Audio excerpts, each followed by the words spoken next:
பிரியமானவர்களே, ஆண்டவராக இயேசு கிறிஸ்துவின் நாமத்தினாலே உங்கள் யாவரையும் நான் அன்போடு கூட வாழ்த்துகிறேன். எல்லாருமே சந்தோஷமாக இருக்கிறீங்களா? இந்த நாளிலே தேவனாகிய கர்த்தர் நம்மோட பேசுகிற ஒரு வார்த்தை என்னவென்றால், ஆதியாகமத்தின் புஸ்தகம் 45ஆம் அதிகாரத்தினுடைய 7ஆம் வசனம் 8ஆம் வசனம். பூமியிலே உங்கள் வம்சம் ஒழியாமல் இருக்க உங்களை ஆதரிக்கிறதற்காகவும் பெரிய இரட்சிப்பினால் உங்களை உயிரோடே காப்பதற்காகவும் தேவன் என்னை உங்களுக்கு முன்னமே அனுப்பினார். ஆதலால் நீங்கள் அல்ல, தேவனே என்னை இவ்விடத்திற்கு அனுப்பி என்னை பார்வோனுக்கு தகப்பனாகவும் அவர் குடும்பம் அனைத்திற்கும் கர்த்தனாகவும் எகிப்து தேசம் முழுவதுக்கும் அதிபதியாகவும் வைத்தார். இந்த வார்த்தையை கேட்டுக்கொண்டிருக்கிற எனக்கன்பான தேவனுடைய பிள்ளைகளை, இந்த இடத்திலே பக்தர் யோசேப்பு சொன்ன ஒரு வார்த்தையை இந்த இடத்திலே நாம் பார்க்கிறோம். யோசேப்பினுடைய வாழ்க்கையிலே தன் சகோதரர்களால் ஒரு துரோகத்தை அனுமதித்து தேவன் அவருடைய வாழ்க்கையில கடந்து போக பண்ணினதிலே தேவன் அவருக்கு வார்த்தையாக சொப்பனத்திலே சில காரியங்களை ஆண்டவர் காண்பித்தார். உன்னை நான் உயர்ந்த ஸ்தானத்திலே வைப்பேன் என்று சொல்லி அவருக்கு சொப்பனத்திலே வெளிப்படுத்தப்பட்ட ஒரு காரியம். அந்த வார்த்தை இன்றைக்கு நிறைவேறி இருக்கிறது.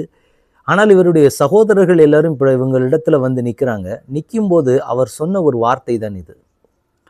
அவருக்கு விரோதமாக இவன் மூலமாய் சொல்லப்பட்ட அந்த சொப்பனம் நிறைவேறுது. அவன் கனவு சொன்னானே, ஆண்டவர் என்னை இப்படியெல்லாம் வைத்து விடுவார், இப்படி உயர்ந்த ஸ்தானத்தில் என்னை வைக்கப் போகிறார் என்று சொல்லி இந்த யோசேப்பு சொல்லும் பொழுது கூட இருந்த சகோதரர்கள் எல்லாமே இந்த வார்த்தை எப்படி நிறைவேறுகிறதுன்னு பார்த்துருவோம் அப்படின்னு சொல்லி தான் இவனை விற்று போட்டார்கள், அடிமையாக விற்று போட்டார்கள்.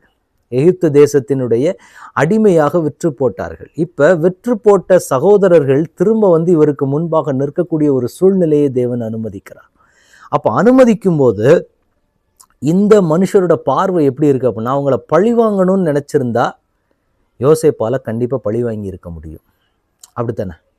நம்மளா இருந்தால் நமக்கு விரோதமாக யாராவது ஒருத்தவங்க செய்கிறாங்க, விரோதமான காரியங்களை செய்கிறாங்க, நம்மளை ஆண்டவர் அதிலிருந்து மீட்டெடுத்து நம்மளை உயர்ந்த ஸ்தானத்துக்கு கொண்டு வந்துட்டார் அப்படின்னா நாம மனநிலை எப்படி இருக்கும்?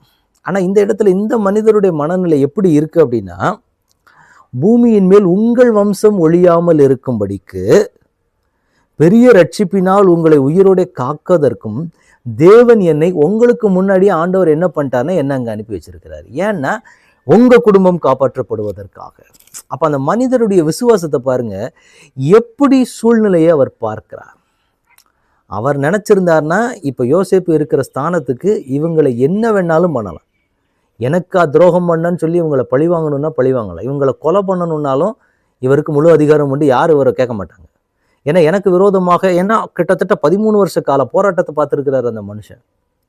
அப்போ அந்த அளவுக்கு ஒரு போராட்டத்தை பார்க்கறதுக்கு காரணமாக இருந்தவங்க யாரு அப்படின்னு பார்க்கும்போது இந்த சகோதரர்கள் தான். ஆனால் இந்த மனிதருடைய பார்வை எப்படி இருக்கு அப்படின்னு பார்த்தீங்கன்னா, உங்களை காக்கிறதற்கு தான் தேவன் என்னை கொண்டு வந்தார்.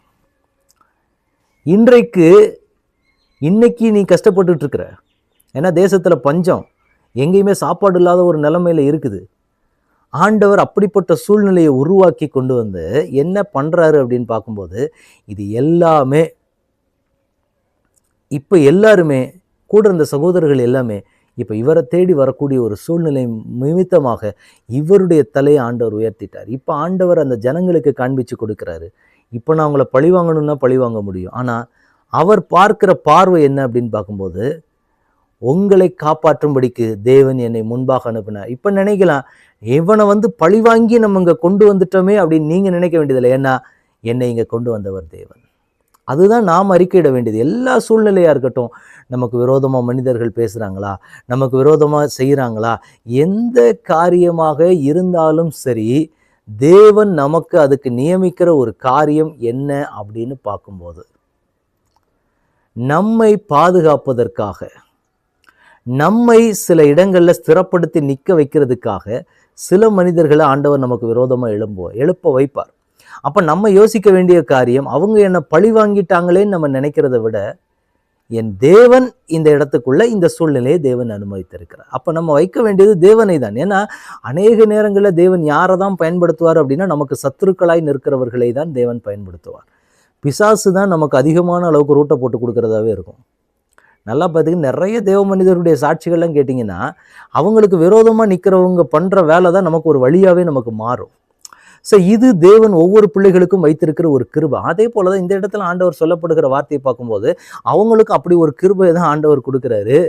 இதை தான் இந்த இடத்துல இந்த தேவ மனிதர் பண்ணுற அறிக்கை அப்படின்னு பார்க்கும்போது, நீங்கள் என்ன கொண்டு வரல, என் தேவன் தான் கொண்டு வந்தார். அதுவும் எதுக்கு கொண்டு வந்தார்னா, உங்களை காப்பாற்றுறதுக்கு. நீ நினைச்சது, இவங்க பார்வை என்னன்னா, இவனை பழி வாங்கி இவன் மூலமாக திட்டம் எப்படி நிறைவேறுதுன்னு அவங்க பார்த்த பார்வை. ஆனால் இந்த பக்தருடைய பார்வை எப்படி இருக்குது அப்படின்னு சொல்லி பார்த்தீங்கன்னா, இல்லை, என் தேவன் தான் என்னை கொண்டு வந்தார், ஏன்னா உங்களை காப்பாற்றுறதுக்காக தேவன் என்னை முன்பாக அனுப்பினார். இந்த பார்வை நமக்கு வேண்டும். இன்னைக்கு என்ன பார்த்து இப்படி கார்னர் பண்ணுறாங்க, எனக்கு விரோதமாக இப்படி பண்ணுறாங்க அப்படின்னு சொல்லி மற்றவர்கள் மேலே நாம் கோபித்து கொள்ளுவது அல்ல தேவன் நம்மகிட்ட எதிர்பார்க்கிறது.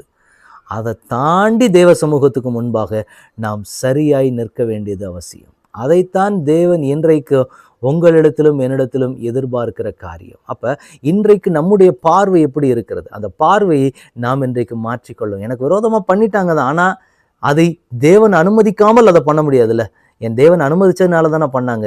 இந்த பார்வைக்குள்ளே நாம் வந்துட்டோம்னா, அன்றைக்கு யோசேப்பு நின்றதை போல நாமும் இன்றைக்கு நிற்க முடியும். எனவே நம்ம பார்வையை மாற்றிக்கொண்டு, ஆண்டவர் எனக்காக என் தேவன் அனுமதிக்காமல் ஒன்றுமே செய்ய முடியாது. எத்தனை பேர் விரோதமாக எழும்பினாலும் என் தேவன் அனுமதிக்காமல் அதை செய்ய முடியாது.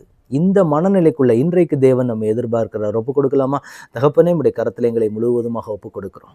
ஆண்டவரே, இம்மட்டுமாய் எங்களை நடத்தி வந்தீங்க. எங்களுக்கு விரோதமாய் எழும்புகிற சில மனிதர்கள் செய்கிறது எல்லாமே என் தேவன் எங்களுடைய நன்மைக்காக. இந்த இடத்துல இந்த யோசேப்பு அறிக்கையிடுகிறதை போல நாங்களும் ஆண்டவரே எல்லா சூழ்நிலைகளையும் பாசிட்டிவாக எடுத்துக்கொள்ளவும், அவங்க செய்கிற காரியத்தை கர்த்தர் எங்களுக்கு ஃபேவராக மாற்றி கொடுப்பீங்கன்னு சொல்லி அதை நாங்கள் சரியாக புரிந்து எடுத்துக்கொள்ளும் என் தேவன் கொடுக்க போகிற கிருபைக்காக உமக்கு நன்றி செலுத்துகிறோம். அப்படிப்பட்ட கிருபைகளும் இடத்தில் இந்த நாளிலே நாங்கள் கேட்டு வாங்கி கொள்கிறோம். ஆண்டவரே, தட்டைகளை உடைச்சேன், சூழ்நிலைகளை மாற்றுங்க. இயேசு கிறிஸ்துவின் நாமத்தில் ஜெபம் கேளும் எங்கள் நல்ல பிதாவே. ஆமேன், ஆமேன், ஆமேன். God bless you.